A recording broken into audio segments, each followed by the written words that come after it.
बरोबर ना? इथपर्यंत बघितलं होतं ना काल आपण.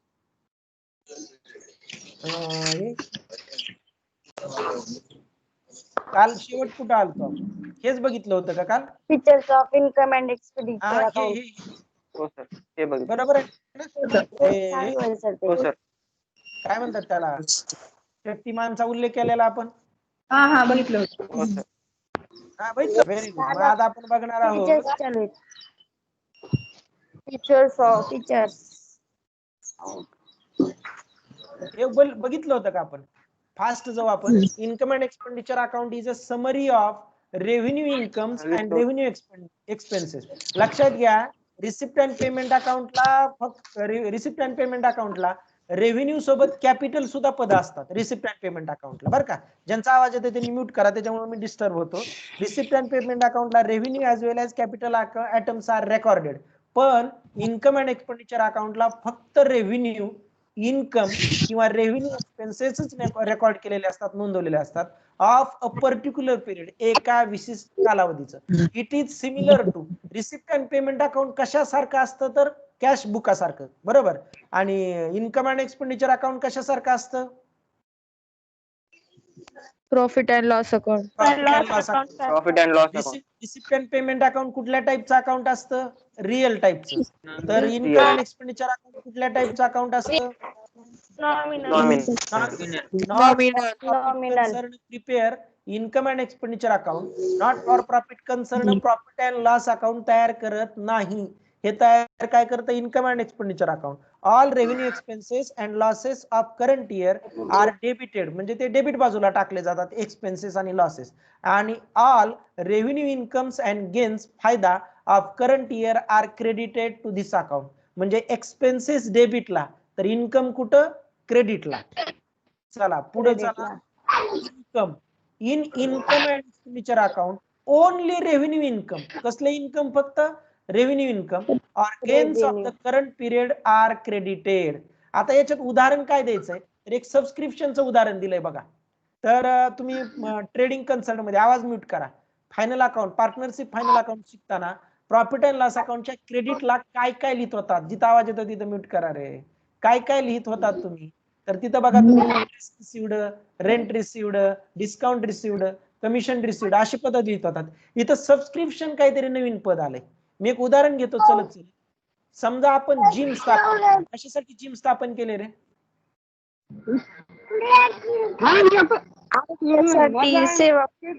भंडगे भंडगे कोण आहेत बघा, आवाज म्यूट करा. तर आपण कशासाठी जिम स्थापन केले? लोकांना व्यायामाची सवय लागावी, बरोबर का. आता या कोरोना सारख्या महामारीत त्यांचं आरोग्य चांगलं राहावं म्हणून आपण जिम स्थापन केली, बरोबर. मग त्या जिम मध्ये कुणी आणि कुणी व्यायाम करा असं केलं तर कुणाला त्याची किंमतच राहणार नाही, कुणी साहित्य नीट हाताळणार नाही, बरोबर का. म्हणून आपण त्याला काहीतरी चार्जेस लावले, काहीतरी फीस लावली. म्हणजे एवढी एवढी फीस तुम्ही मंथली, मासिक भरली किंवा वार्षिक भरल्याशिवाय तुम्हाला जिम मध्ये येऊन व्यायाम करता येणार नाही. त्यालाच आपण सबस्क्रिप्शन असं म्हणतो. तुम्ही तुमच्या घरी डीटीएच चं कनेक्शन घेता, बरोबर. डीटीएच चं कनेक्शन घेता. डीटीएच चं कनेक्शन म्हणजे तुमच्या घरी टीव्ही आली ना, त्याला दर महिन्याला रिचार्ज नाही केलं तरी चालते ना ती टीव्ही? नाही, दर महिन्याला रिचार्ज करावं. आणि सुरुवातीला ते डीटीएच चं कनेक्शन घेण्यासाठी तुम्हाला काहीतरी 1,500-2,000 रुपये फीस द्यावी लागते, चार्जेस द्यावे लागतात, बरोबर का. आणि पुन्हा दर महिन्याला मंथली 150-200 रुपयाचं रिचार्ज करावं, बरोबर. मग सुरुवातीला तुम्ही जे चार्जेस देता त्याला एंट्रन्स फीस म्हणायचं. म्हणजे मला तुमच्या जिमचा सभासद व्हायचंय बाबा, तर तुम्ही एक 500 रुपये एंट्रन्स फीस द्या, प्रवेश फीस. त्याला ऍडमिशन फीस किंवा एंट्रन्स फीस म्हणायचं. प्रवेश फीस दिल्याशिवाय तो सभासद होणार नाही. झाला सभासद. आता बाबा दर महिन्याला तुला व्यायाम करायचा असेल तर तू काय करावं लागेल? आम्हाला काय द्यावं लागेल? सबस्क्रिप्शन द्यावा लागेल. काय द्यावं लागेल? सबस्क्रिप्शन द्यावा लागेल. सबस्क्रिप्शनला दुसरा शब्द आहे मेंबरशिप फीस. सबस्क्रिप्शनला दुसरा शब्द काय? Membership fees. म्हणून सबस्क्रिप्शन हे आपल्याला परत परत मिळणारे इन्कम आहे. म्हणून हे आपण इन्कम अँड एक्सपेंडिचर अकाउंटच्या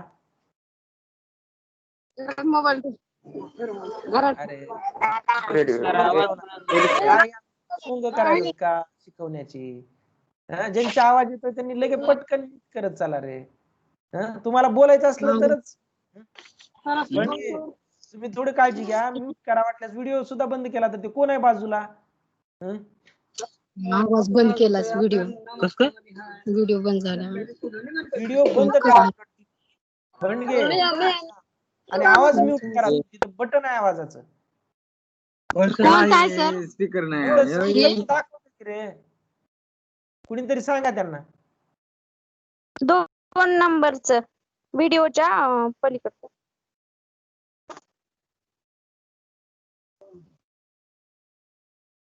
आलं? चला काय म्हणतो, सबस्क्रिप्शन कळालं का रे सगळ्यांना? कोणत्या 2 टर्म शिकवल्या मी आता?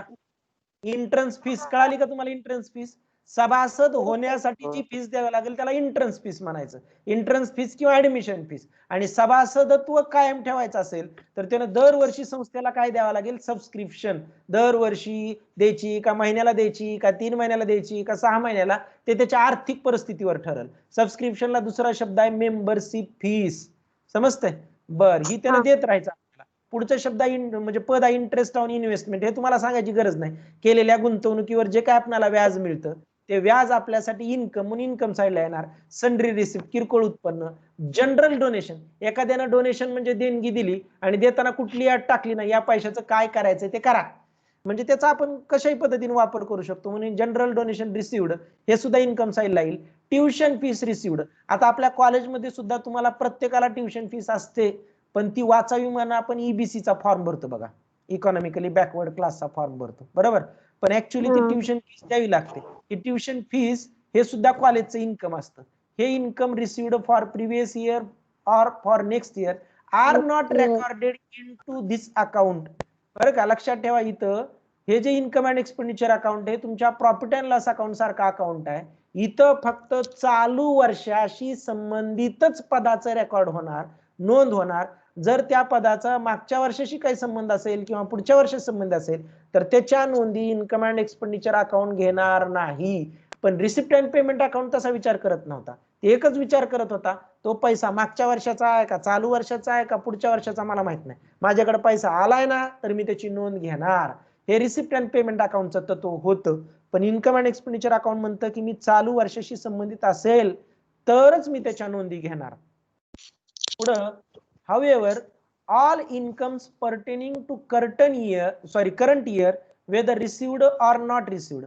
चालू वर्षाचं उत्पन्न समजा सभासदाकडून दर वर्षाला आपण 12,000 रुपये सबस्क्रिप्शन घेतोय समजा, पण एखाद्या सभासदाने आपल्याला 11,000 रुपये दिले काही अडचणीमुळे, 1,000 रुपये नसले मिळाले तरी आपण आउटस्टँडिंग म्हणून प्रॉफिट अँड लॉस अकाउंटच्या क्रेडिटला अधिक करत होतो न मिळालेलं उत्पन्न. त्याच पद्धतीने इन्कम अँड एक्सपेंडिचर अकाउंटला सुद्धा क्रेडिट बाजूला न मिळालेलं उत्पन्न अधिक करायचं, म्हणजे ते आपण विचारात घेतो जरी ते मिळालेलं नसलं तरी, कारण ते चालू वर्षाशी संबंधित आहे, बरोबर का.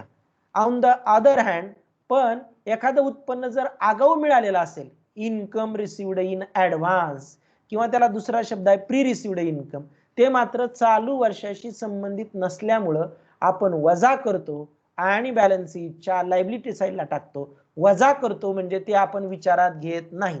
म्हणजे इन्कम अँड एक्सपेंडिचर अकाउंट हे प्रॉफिट अँड लॉस अकाउंट सारखं असल्यानं केवळ चालू वर्षाशी संबंधित असणारीच पद विचारात घ्यायची.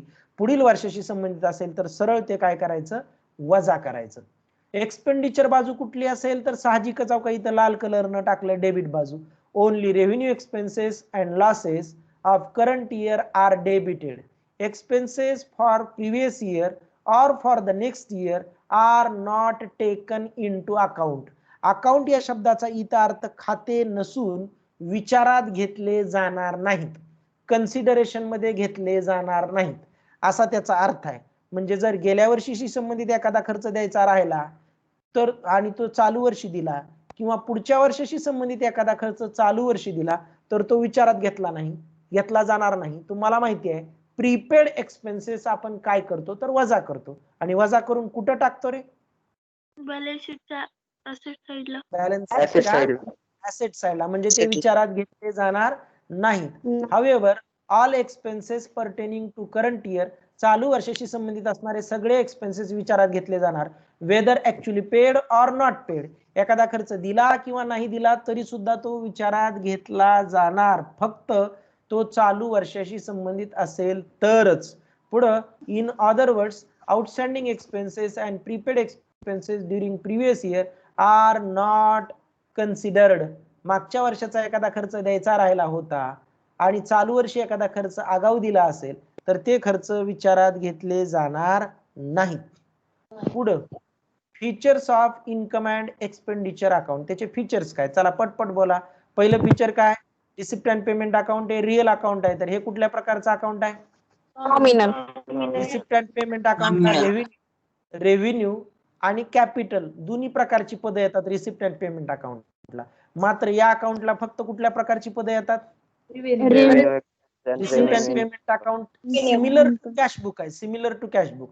तर income and expenditure account similar to profit and loss receipt and payment account वरून जे आपल्याला बॅलन्स निघतं त्याला आपण cash in hand, cash at bank किंवा बँक ओव्हरड्राफ्ट असं म्हणतो. इन्कम अँड एक्सपेंडिचर अकाउंट आपण काय शोधून काढणार, काय माहिती होणार? एक तर आपल्याला सरप्लस माहित होणार किंवा डेफिसिट माहित होणार. सरप्लसला आपण काल शब्द काय वापरला होता? इथं लिहिलंय मी, excess income excess of income over शब्द पाहिजे. एक्सेस ऑफ, इथं शब्द काय पाहिजे? Excess of income over expenditure. Over म्हणजे जास्त चावर, चावर. एक्सेस म्हणजे जास्त असणे. एक्सेस ऑफ इन्कम, इन्कम जास्त आहे, कशापेक्षा जास्त आहे? एक्सपेंडिचरच्या. इथं मित्रांनो मी माझी जबाबदारी एक प्रकारे ढकलतो, कारण इथं इन्कम ओव्हर हे माझी चूक नाही, पुस्तकात सुद्धा तिथं आरच दिलेला असणार. हे पुस्तकातलं as it is me copy केले बरं का, तुम्ही बघून घ्या पुन्हा. जिथं features of income and expenditure account असेल तिथं ऑर डेफिसिट आरच आहे, म्हणजे माझी जबाबदारी फक्त ढकली चलत चलत. ऑर डेफिसिट, आता ती माझी बघायची जबाबदारी होती पण मी ते बघितलं नाही, चला काय हरकत नाही. ऑर डेफिसिट, दॅट इज, डेफिसिटला काय म्हणायचं मराठीतून शब्द? तूट. Excess of expenditure. तुम्हाला एक शब्द सुचवायला हा प्रश्न विचारला जाऊ शकतो, excess of income over expenditure. काय उत्तर देणार तुम्ही त्याचं? बोला. आणि त्याचं उलट विचारलं तर deficit.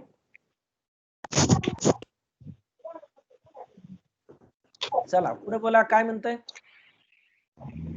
Income and expenditure account is always accompanied with balance sheet. Income and expenditure अकाउंटच्या सोबत नेहमीच काय असतं? तर बॅलन्स शीट असतं.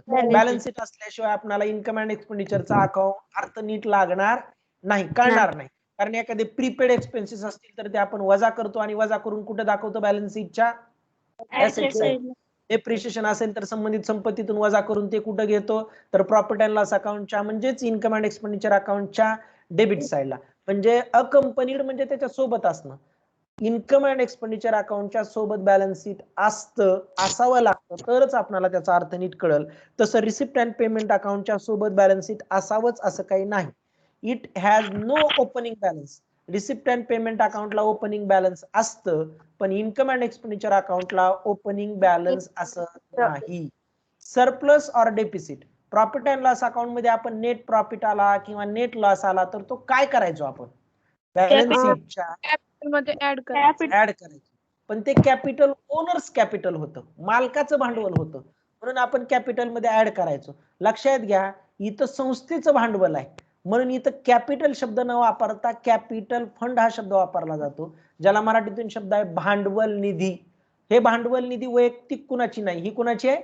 संस्थेची आहे. आणि मग इथं झालेला सरप्लस कॅपिटल फंडामध्ये अधिक करायचा आणि डेफिसिट झाला तर कॅपिटल फंडातून वजा करायचा.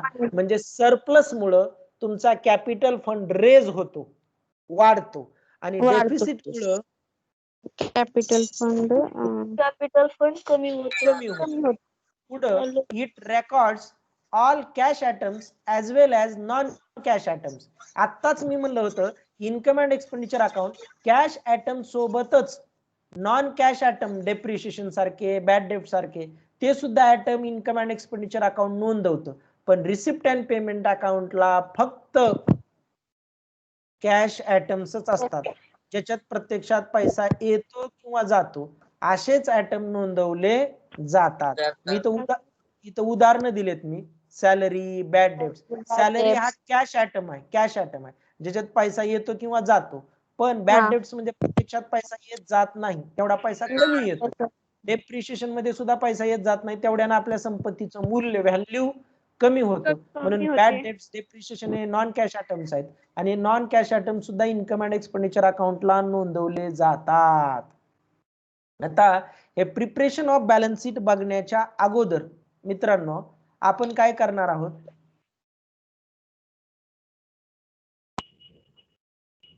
थोडक्यात इथपर्यंतचे कुणाला काही डाऊट आहेत का? नाही सर. नक्की सगळ्यांना सगळं कळालंय? हो सर. म्हणजे ऑनलाईन सुद्धा मी चांगलं शिकवतोय. सर बोला की. पुढल्या वर्षीचं जर आपल्याला दिलेलं असलं म्हणजे प्रीपेड म्हणून आगाऊ, तर मग ते इन्कम एक्सपेंडिचर अकाउंटला नोंदवायचं का नाही? तेच आताच थोडी घाई करू नका बरं का. थोडं तुमच्या शंका, या संबंधीच्या शंका ज्या आहेत ना, या थोडं प्रॉब्लेम झाले ना मित्रांनो, तुम्हाला आणखी त्याचे म्हणजे हे होणार नाही, थोडं लक्षात येऊन जाईल तुम्हाला. तर हे distinguish between receipt and payment account हे बघण्याच्या अगोदर मी तुम्हाला इथं पेज नंबर बघून घ्या 70 वर बरं का, इन्कम अँड एक्सपेंडिचर अकाउंटचा फॉर्मॅट दिसतोय का तुम्हाला? ज्यांच्याकडे पुस्तक आहेत त्यांनी उघडावे. आता इथं तुम्हाला पटकन लक्षात येणार नाही, जेवढं लक्षात येतं तेवढंच आपण जाऊ. एक्सपेंडिचर म्हणजे डेबिट बाजू, हे नॉमिनल टाईपचं अकाउंट आहे. म्हणजे डेबिट बाजूला एक्सपेंडिचर असेल तर क्रेडिट बाजूला काय असेल, इन्कम असेल. सॅलरीज पेड, पगार दिला. आता याच्या खालचं हे लेस आणि ऍड, मी आत्ताच ह्याचं बोलत नाही, याचं नंतर बोलू आपण. वेजेस, आता आपण पार्टनरशिप फायनल अकाउंट तयार करताना ट्रेडिंग अकाउंट वेगळं विचार करायचं आणि प्रॉफिट अँड लॉस अकाउंट वेगळा विचार करायचा. इथं तसं काय आपलं मॅन्युफॅक्चरिंग युनिट नाही, आपलं उत्पादनाचं काम नाही, त्याच्यामुळे उत्पादनाचे खर्च ट्रेडिंग अकाउंटला आणि अनुत्पादक म्हणजे कार्यालयाशी संबंधित खर्च प्रॉफिट अँड लॉस अकाउंटला, असं काय नाही. त्याच्यामुळं आपण इथं सगळेच पद, जे काही खर्चाची पद असतील ते इन्कम अँड एक्सपेंडिचर अकाउंटच्या कुठे येणार, डेबिटला. मग ते वेजेस असेल अगर सॅलरी असेल, समजतंय का तुम्हाला? पुढं printing and stationery, rent, interest, conveyance, rates and taxes, insurance premium, audit fees, office expenses, telephone and mobile expenses, medicines म्हणजे रे औषधे. औषध, ड्रग्ज म्हणजे सुद्धा औषध बरं का. पुढं स्पोर्ट्स मटेरियल, खेळण्यासाठी लागणारं साहित्य, कारण आपली अव्यापारी संस्था आहे. समजा आपलं स्पोर्ट्स क्लब असेल तर तिथं आपल्याला खेळण्यासाठी साहित्य, बॅडमिंटनचं म्हणा, टेबल टेनिसचं म्हणा ठेवावं लागेल ना. तर ते स्पोर्ट्स मटेरियल कंझ्युम्ड, चालू वर्षात जेवढे स्पोर्ट्स मटेरियल आपण कंझ्युम केले, वापरले, झिजले, खराब झाले, तो लॉस आहे. म्हणून इन्कम अँड एक्सपेंडिचर अकाउंटच्या डेबिट साईडला हे ओपनिंग क्लोजिंग काय ते आत्ताच सांगत नाही, नंतर बोलतो. Repairs and maintenance, electricity charges, आपण आपल्या स्पोर्ट्स क्लब मध्ये आल्यानंतर किंवा आपल्या जिम मध्ये आल्यानंतर आल्या लोकांना तिथं वाचण्यासाठी काही न्यूजपेपर ठेवले असतील, काही पिरियडिकल्स म्हणजे मासिक ठेवलेले असतील. समजा आपल्या जिम संबंधीचे पिरियडिकल्स ठेवलेत आपण, जगात काय चाललंय जिम मध्ये किंवा स्पोर्ट्स क्लब मध्ये काय चाललंय जगात, त्याचे मासिक लोकांना तिथं वाचायला ठेवले. तुम्ही एखाद्या डोळ्याच्या दवाखान्यात गेला तर तिथं डोळ्याशी संबंधित मासिक वगैरे तुम्हाला बघायला भेटतात. सहज आपण उचलले तर त्याच्यात डोळ्याचेच आपल्याला त्याच्यात काहीतरी असतात. किंवा एखाद्या आपण हार्ट संबंधीच्या दवाखान्यात गेलो आपण तर तिथं ते हार्टचेच काहीतरी ते मासिक, त्याला आपण मासिक म्हणू किंवा नियतकालिक म्हणू. पिरियडिकल्सला शब्द नियतकालिके असा आहे. Sundry expenses, loss on sale of asset, depreciation. आता याच्यावरून तुम्हाला काय कळालं रे मित्रांनो? मी उगं वाचून दाखवलं इन्कम अँड एक्सपेंडिचर अकाउंट, काय कळालं तुम्हाला याच्यावरून? Profit and loss. हा व्हेरी गुड, मला हेच अपेक्षा होती. हे तुम्हाला कशासारखं दिसायला? सगळं एक तरी पद नवीन आहेत का? 4-2 आहेत नवीन? हा 4-2 आहेत नवीन, पण मी त्याच्याबद्दल बोलणार आहे नंतर. पण मॅक्झिमम तुम्हाला पद कशाशी संबंधित दिसले? Profit and loss account. म्हणून उद्या आपण तुम्हाला वेळ देणार आहोत. तुम्ही काय करावं, इन्कम अँड एक्सपेंडिचर अकाउंट आणि रिसिप्ट अँड पेमेंट अकाउंट सगळी पदं वाचावी आणि तुम्हाला जी कुठली अडचणीची पदं वाटतात किंवा नवीन पदं वाटतात ती एखाद्या वहीमध्ये नोट डाऊन करून ठेवावीत. पुढे मी तुम्हाला सगळी पदं सांगणार समजावून, आणि सगळी सांगितल्यानंतर सुद्धा जर काही पदं अशी राहिली की सरांनी सांगितलेच नाही, त्याच्याबद्दल सरांनी बोललेच नाहीत, तर ती तुम्ही मला परत विचारावी. जी सांगितलं त्याला टिक मार्क करत चालायचा आणि जी सांगितली नाहीत मग सर हे तुम्ही उल्लेखच केला नाही ते त्या पद्धतीने तुम्हाला अडचणीची पद्धत तुम्ही उद्या काढून ठेवा. पुढं सबस्क्रिप्शन बद्दल आत्ताच बोललो आपण बघा. सबस्क्रिप्शन रिसिव्ड म्हणजे आपण आपल्या सभासदाकडून जी वर्गणी घेतो, सभासदत्व फीस घेतो, ते सबस्क्रिप्शन आपल्या संस्थेचं उत्पन्न आहे. त्याच्यात हे लेस काय केलंय, ऍड केलंय आत्ताच कळणार नाही, राहू द्यात सध्या. Rent received, interest received, dividend received, government Grant, सरकारनं आपल्याला अनुदान दिलं, ग्राउंड रेंट, आपल्या संस्थेचं एखादं ग्राउंड आहे जे की आपण कुणाला तरी इतरांना किरायानं दिलं ते ग्राउंड, त्यांना काही कार्यक्रम करायला किंवा स्पोर्ट्स मॅचेस आयोजित करायला, तर त्या ग्राउंडचं भाडं आपल्यासाठी तिथं काय असेल मित्रांनो, इन्कम असेल, सन्ड्री रिसिप्ट असेल, इंट्रन्स रिसिप्ट असेल. आता इंट्रन्स रिसिप्ट म्हणजे मगाशी इंट्रन्सचा थोडासा मी उल्लेख केला बघा बरं का. सन्ड्री रिसिप्ट बद्दल बोलायची गरज नाही. इंट्रन्स फीस आणि सबस्क्रिप्शन फीस मध्ये काय म्हणजे फरक काय त्याचा बरं का. प्रियंका तुम्ही वाटल्यास तुम्ही व्हिडिओ बंद केला तर चालेल, पुन्हा हे रेकॉर्डिंग मध्ये राहिलं तर तुम्हाला वाटायचं वेगळं काहीतरी बरं का. आणि थोड्या गोष्टी शिकून घ्या तुम्ही, घाबरू नका. सुरुवातीला आलात थोडं कळत नसलं तर भावाची मदत घ्या, नो प्रॉब्लेम. पण हे रेकॉर्डिंग मध्ये पुन्हा मी युट्यूबवर टाकायची वेळ आली तर तुमचं तिथं राहील तिथं. म्हणून समजा सगळ्याची व्हिडिओ बंद असतील तर तुम्ही बंद करून टाका, चालतंय का, तुमच्या येणं ठरवा ते, चालतंय. बरं आता मित्रांनो ऐकायलेत का सगळेजण, कळायले का काय म्हणतो मी. सबस्क्रिप्शन आणि इंट्रन्स फीस कुणाला कळालं, सबस्क्रिप्शन आणि इंट्रन्स फीस कुणाला कळालं, बोला, ज्याला कळालं त्यानं बोला. सबस्क्रिप्शन म्हणजे वर्गणी आणि ते तुम्ही ह्याच बोला, काय बोला. म्हणतात आपल्या टीव्हीचं उदाहरण दिलं होतं ना, टीव्हीचं उदाहरण दिलं होतं. पहिल्यांदा आपण बोला. 2 ते 3 हजार भरतो आणि नंतर हा, दर महिन्याला आता ऐका, त्याचं रिचार्ज करतो.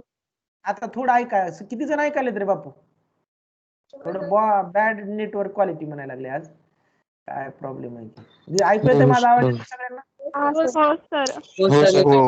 हो सर. बरं ऐका, आताच थोड्या वेळापूर्वी आपण जिमचा उल्लेख केला बघा. जिम स्थापन केली, समजा त्याच्या सुरुवातीला 15 मेंबर आहेत, मी त्याचा मेंबर नाही आणि जिम चांगल्या प्रकारे काम करते. मला वाटलं की लॉकडाऊन मध्ये जरा बसून बसून वजन वाढलंय बाबा, चला जिम लावावी. मी गेलो तिथं, जिम लावायचे साहेब. ते म्हणले हो तुम्हाला जर आमचे सभासद व्हायचं असेल तर तुम्ही 500 रुपये फीस द्या, जी की इंट्रन्स फीस असेल, ऍडमिशन फीस असेल, त्याला प्रवेश फी म्हणायचं. त्यानं मी मेंबर झालो.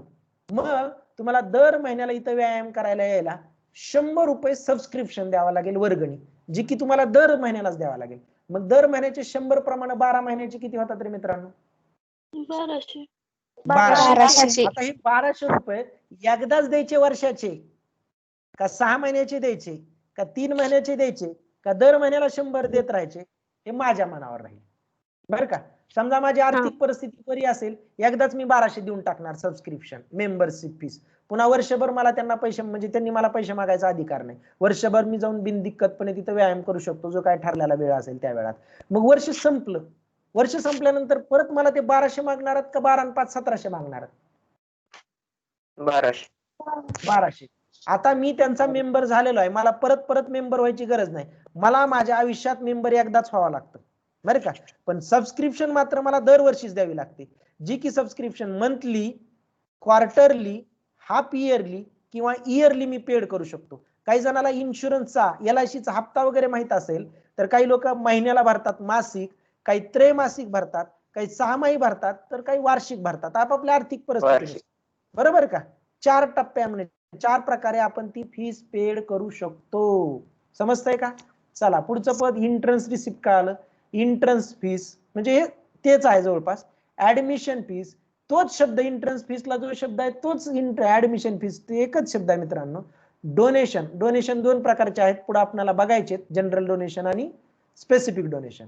बर, profit on sale of asset, जर संपत्तीच्या विक्रीवर, इकडे होतं loss on sale of asset, तर इकडे आहे profit on sale of asset. संपत्तीच्या विक्रीवर तोटा झाला तर डेबिटला, संपत्तीच्या विक्रीवर नफा झाला तर तो क्रेडिटला. बर, इन्कम अँड एक्सपेंडिचर अकाउंटची जवळपास 80% पद तुम्हाला कळतात असं मी म्हणतो, बरोबर बोलतोय का. बरोबर. आता income and expenditure account similar to काय, प्रॉफिट अँड लॉस अकाउंट आहे. मग प्रॉफिट अँड लॉस अकाउंटच्या दोन्ही बाजूच्या बेरजा केल्यानंतर तुम्ही काय म्हणत होता तरी कोणत्या बाजूची बेरीज जास्त असेल तर प्रॉफिट, कोणत्या बाजूची बेरीज जास्त असेल? क्रेडिट बाजूचे असेल तर नेट प्रॉफिट, डेबिट बाजूचे असेल तर नेट प्रॉफिट. Very good. त्याच पद्धतीने मित्रांनो इन्कम अँड एक्सपेंडिचर अकाउंटच्या क्रेडिट बाजूची बेरीज जास्त असेल, इन्कम जास्त असेल तर येणाऱ्या फरकाला सरप्लस म्हणायचं आणि तो सरप्लस ज्या बाजूची बेरीज कमी आहे त्या बाजूला म्हणजे डेबिट बाजूला लिहायचा. फक्त प्रॉफिट अँड लॉस अकाउंट मध्ये तो नफा पार्टनर मध्ये आपण वाटून द्यायचो. नॉन ट्रेडिंग कन्सर्न मध्ये हा प्रॉफिट वैयक्तिक कुणाला जाणार नाही, त्याच्यामुळे तो जशाच तसा तुमच्या कॅपिटल फंडामध्ये ऍड केला जाणार. तो कुणालाही वाटून द्यायचं कारण नाही, कारण आपली संस्था नफा कमावण्यासाठी नाही. समजतंय? याच्या उलट जर डेबिट बाजूची बेरीज जास्त आहे म्हणजे एक्सपेंडिचर जास्त आहे कशापेक्षा, इन्कम पेक्षा, तर येणाऱ्या फरकाला डेफिसिट असं म्हणायचं. आणि तो डेफिसिट कुठे लिहायचा, ज्या बाजूची बेरीज कमी आहे त्या बाजूला. आणि हा डेफिसिट काय करायचा तर कॅपिटल फंड मधून कॅपिटल म्हणायचं नाही, काय म्हणायचं, कॅपिटल फंड म्हणायचं. हे सगळ्याच्या लक्षात राहिलं का? 72 जण टिकलेत तर त्या 72 जणांच्या हे लक्षात आलंय का, हे कॅपिटल फंडातून मायनस. हे कधीही कुणाला वाटून द्यायचं नाही. ओके. आता याच्यानंतर आपल्याला तिथलंच शिकायचंय अगदी थोडक्यात. याच्यावर काय ऑब्जेक्टिव्ह विचारले जातात म्हणून शिकायचंय. रिसिप्ट, आणि हे बऱ्याचदा झालंय बरं का, काही जणांना याचा कंटाळा सुद्धा आला असेल की किती वेळा मी तेच ऐकू. रिसिप्ट अँड पेमेंट अकाउंट आणि इन्कम अँड एक्सपेंडिचर अकाउंट मधलं डिस्टिंग्विश म्हणजे त्याच्यातले डिफरन्सेस. तर types of account, receipt and payment account कुठल्या प्रकारचा अकाउंट आहे? It is real account. Income and expenditure account it is nature. हे कुठल्या प्रकारचा अकाउंट आहे? Receipt and payment account similar to cash, आणि income and expenditure account is similar to. हे तुमच्या पुस्तकात पेज नंबर 71 वर आहे, तुम्ही बघू शकता. ऑब्जेक्ट याचा उद्देश काय असतो बरं का? It is prepared to present summary of cash transaction. आपल्या रोख व्यवहाराची समरी सादर करण्याच्या उद्देशानं रिसिप्ट अँड पेमेंट अकाउंट तयार केलं जातं. आणि it is prepared, income and expenditure account is prepare म्हणजे तयार करणे, प्रिपेअर्ड टू असर्टेन करणे म्हणजे निश्चित करणे, निर्धारित करणे.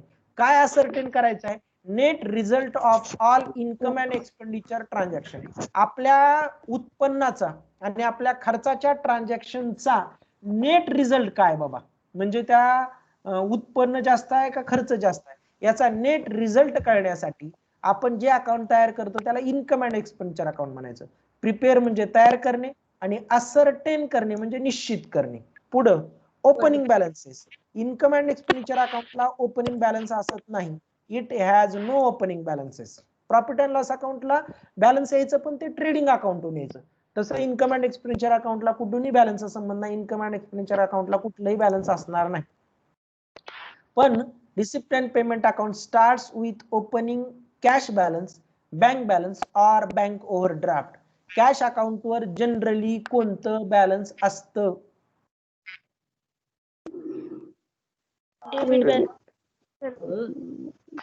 Credit balance.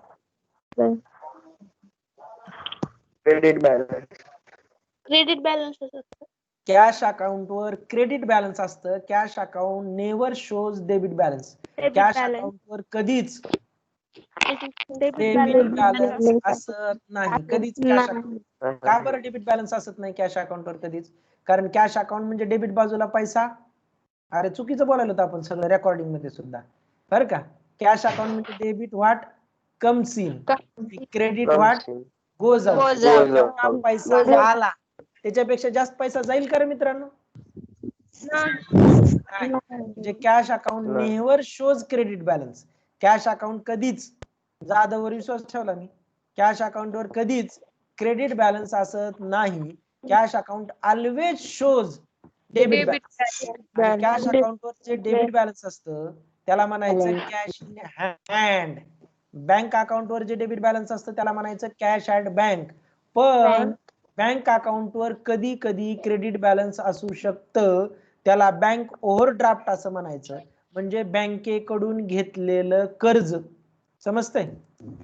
पुढे receipt and payment account. All receipts and payment during the current period are recorded in this account. Receipt and payment अकाउंटला सगळ्या रिसिप्ट नोंदवल्या जाणार. मग त्या रेव्हेन्यू असो अगर त्या कॅपिटल पण इन्कम अँड एक्सपेंडिचर अकाउंटला only revenue receipt and revenue expenses are recorded. तिथं कॅपिटल ऍटम नोंदवले जाणार नाही.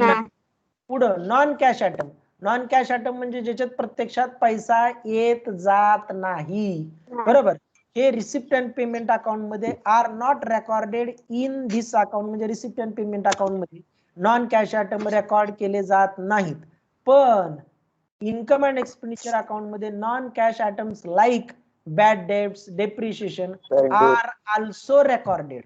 हे सुद्धा तिथं काय केले जातात, नोंदवले जातात.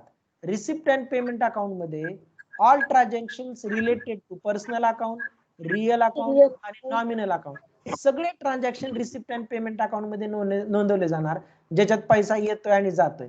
मात्र इन्कम अँड एक्सपेंडिचर अकाउंट हे नॉमिनल टाइप ऑफ अकाउंट आहे, तर तिथं फक्त नॉमिनल प्रकारचीच पद येणार.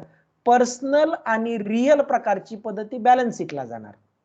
पर्सनल आणि रिअल प्रकारची पद कुठं जाणार, बॅलन्स शीटला. उदाहरण द्यायचं म्हणलं तर एक डेटारचं उदाहरण देतो आणि रिअल प्रकारचं उदाहरण द्यायचं म्हणलं तर फर्निचर, मशिनरी, व्हेकलचं उदाहरण देतो. म्हणजे जर पर्सनल आणि रिअल प्रकारची पद कुठं जाणार तर बॅलन्स शीटला, आणि फक्त नॉमिनल प्रकारची पद कुठे येणार तर इन्कम अँड एक्सपेंडिचर. पुढं इट इन्क्लुड्स अमाउंट्स रिसिव्ड और amount paid for any period like previous year, current year और नेक्स्ट. म्हणजे रिसिप्ट अँड पेमेंट अकाउंटला काही सूतक नसतं, म्हणजे त्याला काही देणं घेणं नाही. ते मागच्या वर्षाचं पद असेल, चालू वर्षाचं पद असेल, पुढच्या वर्षाचं पद असेल, पैसा आला किंवा गेला तर तो त्याची इन्क्लूड करतो, त्याचा समावेश करतो. मात्र इन्कम अँड एक्सपेंडिचर अकाउंट फक्त in this account amount related to current year only are included. फक्त चालू वर्षाशी संबंधित पद इथं इन्क्लूड केले जाणार, नोंदवले जाणार. मागच्या वर्षाशी किंवा पुढच्या वर्षाशी पद असतील तर ती मागील पुढील वजा या नियमानुसार ती पद वजा केली जाणार. आणि शेवटचं it need not be necessarily accompanied by balance sheet. Receipt and payment अकाउंटच्या सोबत बॅलन्स शीट असावंच असं काही कंपल्सरी नाही, आवश्यक नाही. मात्र इन्कम अँड एक्सपेंडिचर अकाउंटच्या सोबत it is always accompanied by a balance sheet. याच्या सोबत नेहमी बॅलन्स शीट असायलाच पाहिजे. समजतंय? काय अडचण कुणाला, काय विचारायचंय? तर आज तुम्ही काय काम करावं, receipt and payment account, income and expenditure अकाउंटची पद वाचून घ्यावी. जी तुम्हाला नवीन वाटतात, अवघड वाटतात ती लिहून काढावी. Differences between income and expenditure account आणि रिसिप्ट अँड पेमेंट अकाउंट बघावेत, वाचावेत, ते समजून घ्यावेत. आणि तुम्हाला त्याच्याबद्दल ज्या काय अडचणी आहेत त्या काढून ठेवाव्यात बाजूला.